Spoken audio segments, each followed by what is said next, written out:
सभी भगवत प्रेमियों को हमारी राधे राधे। मानव जीवन का सर्वोत्कृष्ट फल सत्संग श्री भक्तमाल कथा के माध्यम से हमें मिलने जा रहा है। श्री भक्तमाल कथा के प्रधान श्रोता हमारे श्री प्रिया प्रीतम जी हैं। उनके श्री चरणों में प्रणाम करते हुए आइए आज के भक्त चरित्र का श्रवण करें। भक्त चोलराज और भक्त विष्णुदास ब्राह्मण भगवान भक्ति भाव के भूखे हैं, धन के वैभव के नहीं। वे भक्त का हृदय देखते हैं, उसके द्वारा भेंट की जाने वाली वस्तु बहुमूल्य है या तुच्छ, इसकी ओर उनकी दृष्टि नहीं जाती। वे अपने प्रेमी भक्त के द्वारा प्रेम पूर्वक अर्पित किए हुए पत्र, पुष्प, फल, जल आदि को बड़े प्रेम से भोग लगाते हैं। भक्त पुरुष चक्रवर्ती नरेश हो या अकिंचन भिक्षु, दोनों के लिए उनके हृदय में समान आदर है। भक्त के हृदय में तनिक भी अभिमान का अंकुर उदित हो, यह भगवान को सह्य नहीं है। अभिमान शून्य अकिंचन भक्त भक्ति भाव का अभिमान रखने वाले समृद्धिशाली पुरुष की अपेक्षा भगवान के दरबार में पहले पहुंचता है। प्राचीन काल की बात है, दक्षिण भारत के कांची नगरी में चोल नाम से प्रसिद्ध एक राजा राज्य करते थे। उनके नाम पर उनके अधीनस्थ प्रदेश को भी चोल कहा जाने लगा।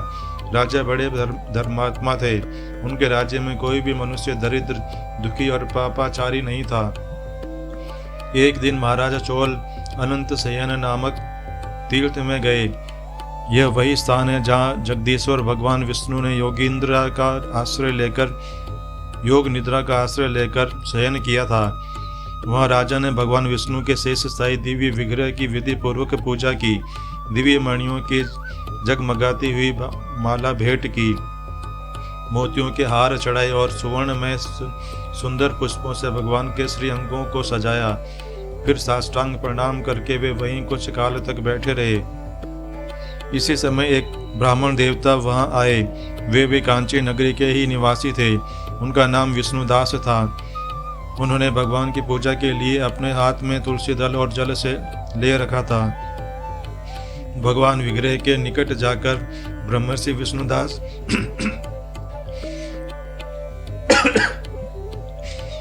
विष्णुदास ने विष्णु सूक्त का पाठ करते हुए देवादिदेव भगवान को स्नान कराया और तुलसी दल एवं तुलसी मंजरी से उनकी विधिवत पूजा की।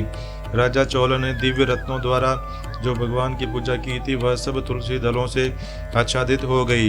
यह देख धन वैभव का ही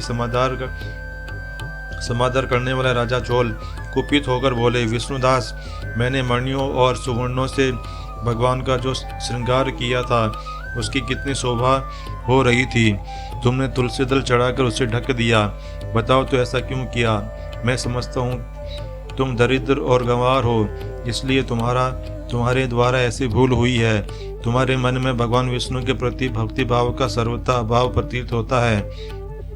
राजा के इस प्रकार आक्षेप करने से विष्णुदास ने कहा, महाराज, भक्ति क्या वस्तु है, इससे आप सर्वथा अपरिचित हैं। केवल राज्य लक्ष्मी के कारण आपको अपनी श्रेष्ठता का अहंकार हो गया है। बतलाइए, आज से पहले आपने कितने वैष्णव व्रतों का पालन किया है? विष्णुदास की यह बात सुनकर राजा चोल हंस पड़े और उनका तिरस्कार करते हुए बोले, ब्राह्मण, तुम सदा के दरिद्र हो, मणियों तथा रत्नों का मूल्य क्या जानो? भला भगवान विष्णु के प्रति तुमने भक्ति ही कितनी है?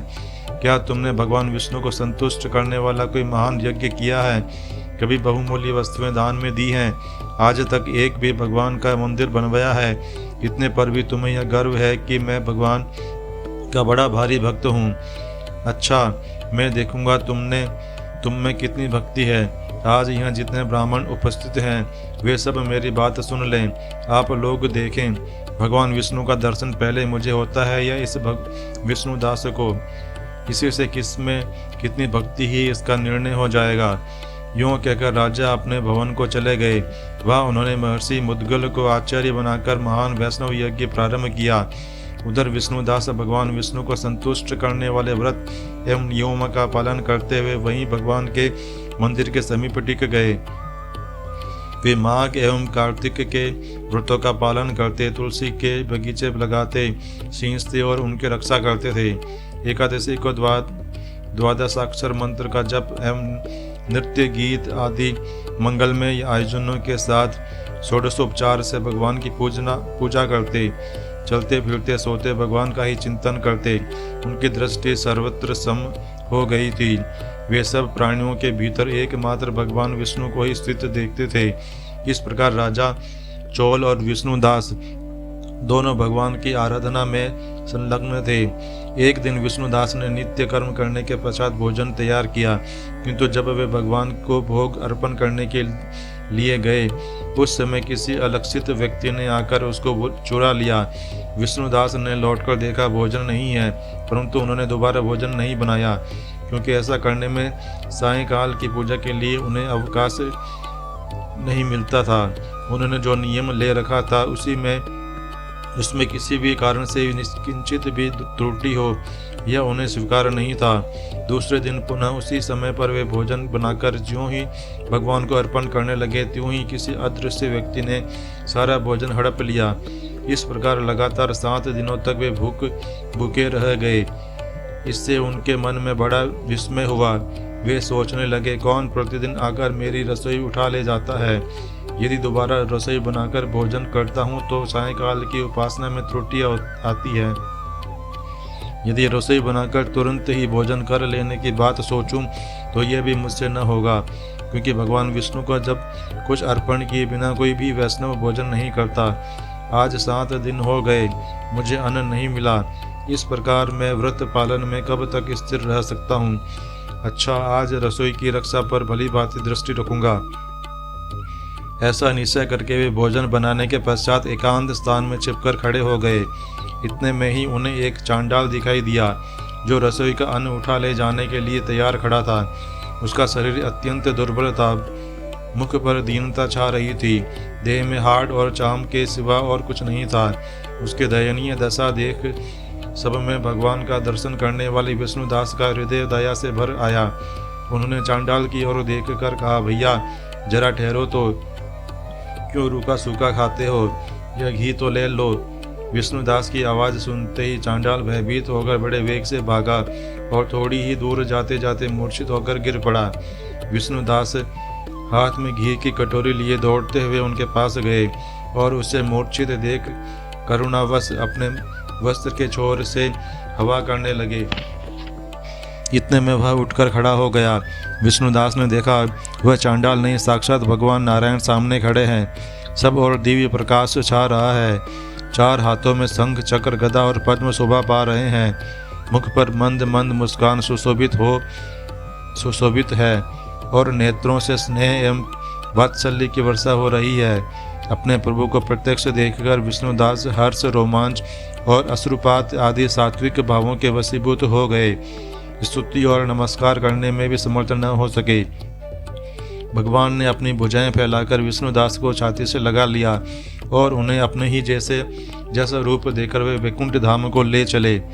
उस समय यज्ञ में दीक्षित हुए राजा चोल ने देखा आकाश में एक दिव्य विमान आ रहा है।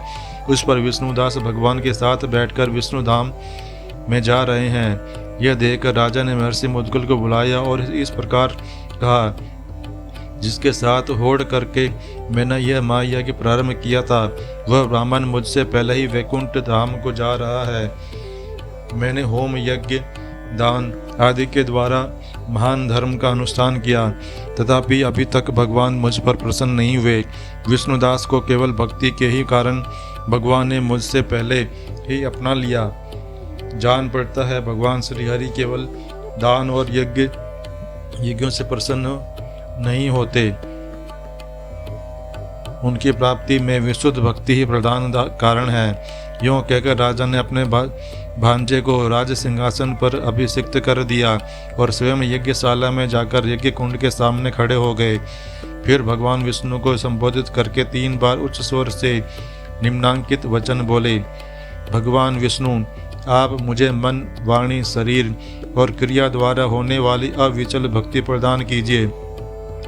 यूँ कहकर वे सबके देखते देखते अग्निकुंड में कूद पड़े। राजा का विमान गल चुका था। भगवत वत्सल भगवान विष्णु उसी क्षण अग्निकुंड में प्रकट हो गए।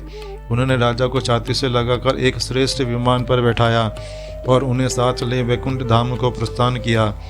यही विष्णुदास और चौल वैकुंठ धाम में भगवान विष्णु के पुण्यशील और सुशील नामक पार्षद हुए।